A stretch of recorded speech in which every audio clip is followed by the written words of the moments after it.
Hello, my name is Wyatt, and I'm an environmental science student here at CU Boulder.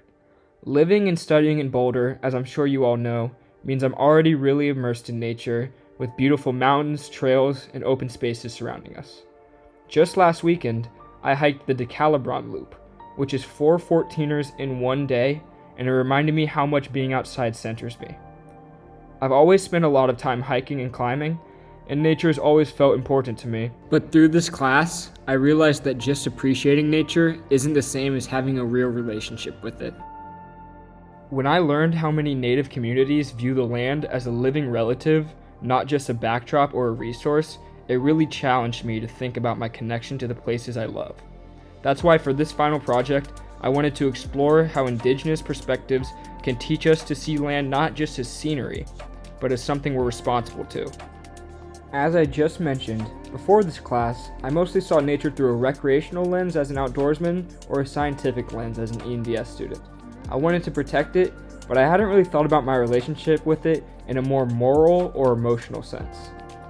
Robin Wall Kimmerer's excerpt, The Gift of Strawberries, from her book Braiding Sweetgrass, really shifted my thinking. She doesn't just say, don't take more than you need. She shows how the land gives to us as a gift, and that receiving a gift creates a bond and responsibility to give back. It's not like paying for someone at a store. It's about gratitude and reciprocity that continues over time. That idea made me question the way I treat places I love. Do I see them as giving to me freely, or do I just use them? What can I offer in return? For me, this means noticing the gifts I get from nature, like calmness or beauty, and seeing care and stewardship as part of giving back. I wanted to find real examples of how indigenous communities live these ideas out today to help me see what this relationship actually looks like in practice. One example is from Alvarez, Pinkstone, and Band's article about marine stewardship. They talk about indigenous coastal communities in China who practice reciprocal relationships with the ocean by applying indigenous knowledge to manage and restore marine species. They describe how this knowledge shapes things like harvesting guidelines, seasonal closures, and habitat protection, and how collaboration with scientists can support these practices. This goes beyond just harvesting. It shows how people actively maintain marine ecosystems for future generations, guided by respect for the ocean as a living relative.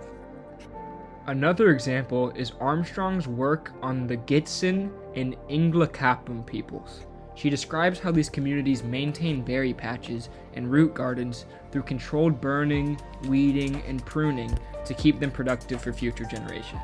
It's not just about using what's there, it's active tending and caretaking. Armstrong explains that these sites are tied to family and clan responsibilities, and harvesting practices follow rules about when and how much to take so the plants can stay healthy. This showed me what reciprocity actually looks like. It's a practical, everyday relationship that's guided by kinship, not just a conservation plan. One of the writers I really wanted to learn from was Vine Deloria Jr., who's considered one of the most influential Native American thinkers of the 20th century. He writes so powerfully about how land and spirituality are deeply connected, and how ignoring that connection has huge consequences. His ideas in an essay, Sacred Lands and Religious Freedom, explain that land itself is the church. In mainstream American culture, freedom of religion usually means protecting buildings or abstract beliefs that could happen anywhere. But for indigenous peoples, sacred places are specific. They're the mountains, rivers, or ceremonial sites that carry stories and spiritual knowledge. Deloria argues that when these sites are taken away or damaged, it's not just losing property, but spiritual erasure. That idea made me realize how easy it is for me to think of nature as a public good I can roam through for fun, without asking if that place holds deep meaning for people whose ancestors have cared for it for generations. This perspective really challenges me to think about the trails I hike and the peaks I climb. Whose sacred sites might I be stepping on without even knowing it? Deloria expands on this connection between land and identity in God is Red, especially in the chapter Thinking in Time and Space, where he talks about how indigenous spirituality stays rooted in specific places.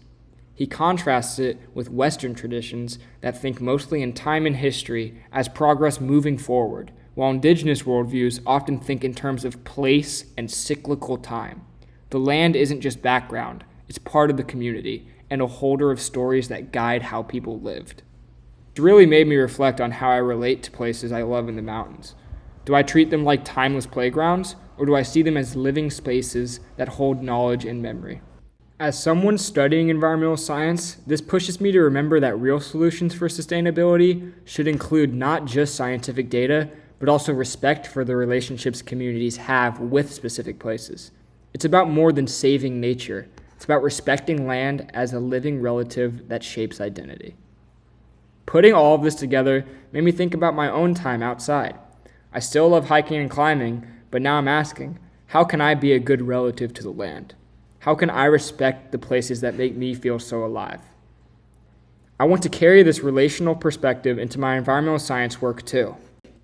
Western science can be really good at measuring and managing, but indigenous knowledge reminds us that nature isn't separate from us. We're a part of it, and we have responsibilities to it. To wrap up, learning from indigenous perspectives has helped me move from just loving nature to wanting to build a more reciprocal relationship with it.